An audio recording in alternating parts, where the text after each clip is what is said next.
Entonces Dios dijo: Hagamos a los seres humanos a nuestra imagen, para que sean como nosotros.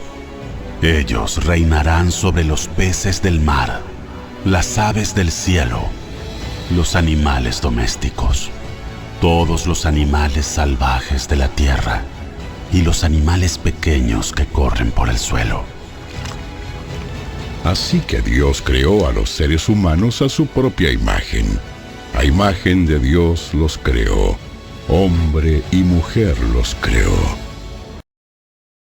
Nosotros, los seres humanos, después de que nuestros primeros padres cometieron el pecado, he de pensar que el propio enemigo, quien los hizo caer a ellos en pecado, nos pone la duda de si nuestro Creador existe o no.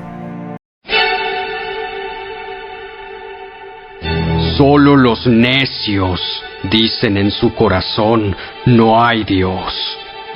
Nuestro Creador, nuestro Padre, con su infinita sabiduría, ya sabía lo que el hombre habría de pensar acerca de él. Y nos muestra esto en sus palabras. Hoy en día tenemos un sinnúmero de argumentos ateístas, indicando por qué Dios no existe. Pero la realidad es que si nos vamos a profundidad en todos esos argumentos, sin hablar de manera religiosa, todas carecen de sentido. El más mínimo sentido común que usted quiera ponerle, se dará cuenta que todas tienen carencia.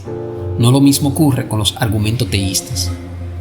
Como decía Blaise Pascal, no solamente el celo de los que le buscan prueba la existencia de Dios, sino también la ceguedad de los que no le buscan. Razonemos un poco acerca del por qué sí debemos creer que nuestro Creador es Dios y un Dios más real que tú y yo. Aquí hablaremos solo 3 argumentos, los cuales razonan de que nuestro Creador sí existe. Un hombre entra en una habitación, sobre la mesa hay un plato de comida. ¿Cuál será probablemente su primera deducción? Pensará que alguien ha puesto el plato allí, porque el plato no ha podido llegar a la habitación por sus propios medios. La presencia del plato indica necesariamente otra presencia, quizá no visible, pero no por ello menos cierta: la presencia de la persona que colocó el plato sobre la mesa. Al igual que el plato que está en la mesa ha sido puesto allí por alguien, el argumento cosmológico expresa la idea de que si el universo existe, necesariamente ha sido llevado a la existencia por alguien o algo externo. Tradicionalmente, se ha asumido que ese alguien o ese algo es un ente divino, inmaterial, intemporal, omnipotente y capaz de existir por sí mismo, ya que un ente no divino no poseería las características necesarias que le permitieran realizar una tarea semejante. Las ideas principales que maneja la antigua apologética eran argumentos meramente racionales, con un fuerte componente lógico, pero con una base empírica más bien indeleble. Los argumentos tradicionales para probar la existencia de Dios pasaron por muchas manos y muchas mentes a lo largo de los siglos, adoptando muy diversas formulaciones e incluso distintos nombres. Pero quizás podríamos agruparlos en 3 fundamentales, los cuales son los que mencionaremos en este video. El argumento cosmológico, el cual afirma que la existencia del universo prueba la existencia de Dios, ya que el universo necesita una causa para explicar el porqué de su existencia. El argumento teleológico, el cual afirma que las propiedades del universo y no solo su mera existencia prueba a Dios, porque en dichas propiedades puede percibirse la intencionalidad de un diseñador. Y el argumento ontológico, el cual afirma que Dios debe necesariamente existir debido a las propias cualidades que atribuimos a Dios, y que su inexistencia, una vez hemos sido capaces de pensar en él, serían un absurdo. Empezaremos con el argumento cosmológico clásico. Este argumento, en su forma clásica, es una de las hipótesis más sencillas sobre la existencia de Dios. La idea de que el universo requiere necesariamente una causa sobrenatural es muy antigua y bajo diversas formas la habían tratado los más importantes filósofos, desde Aristóteles hasta Platón. Pero fue en la Edad Media cuando las exposiciones de este argumento adquirieron su forma clásica, ya fuese en los textos cristianos de San Buenaventura, como muy especialmente de Santo Tomás de Aquino. La formulación más sencilla e intuitiva del argumento teológico es como sigue. 1. Todo lo que existe tiene una causa. 2. El universo existe. 3. Por lo tanto, el universo tiene una causa. de lo cual también se deducía que dicha causa de la existencia del universo podía identificarse con Dios. ¿Por qué?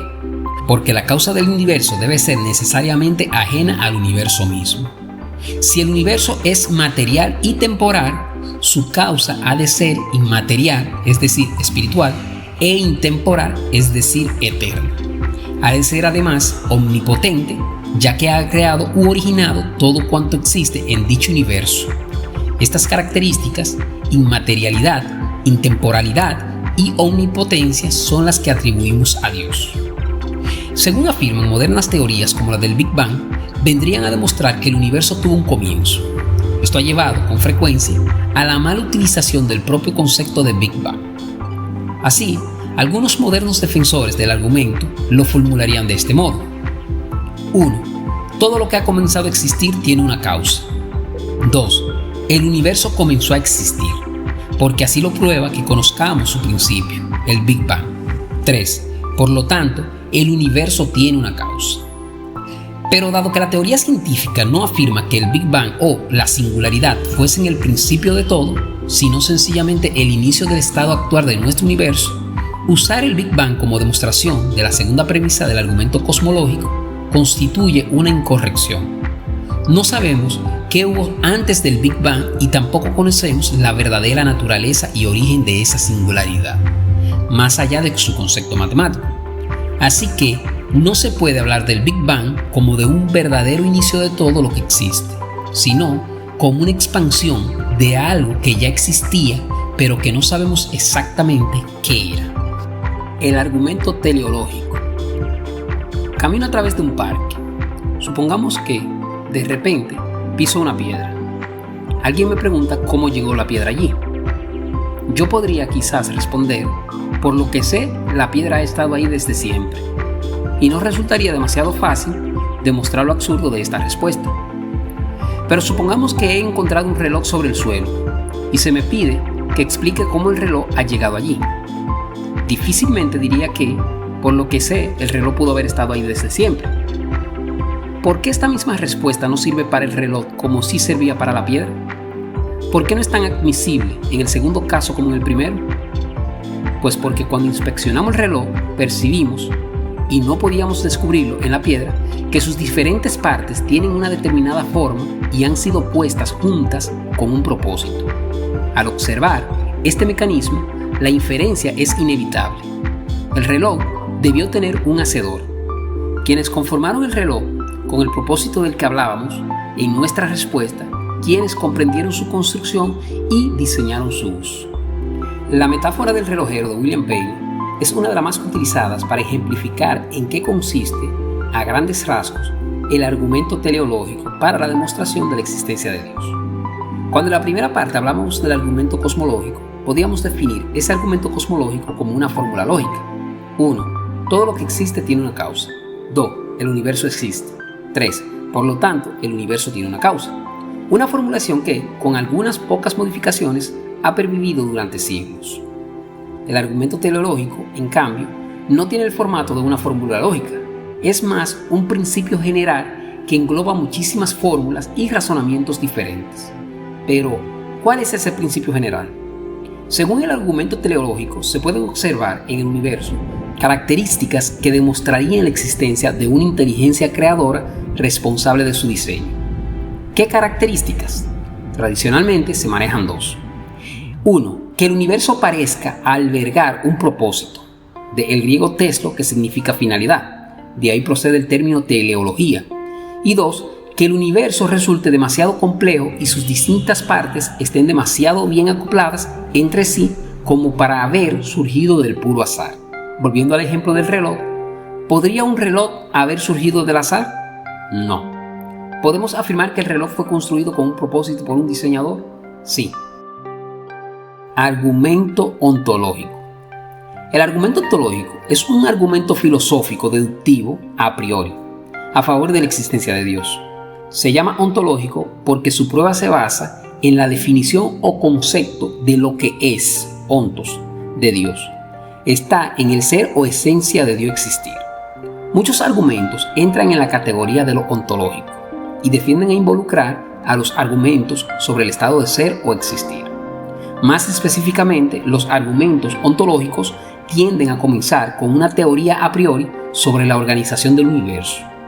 Si esa estructura organizacional es verdadera, el argumento proveerá las razones por las cuales Dios debe de existir.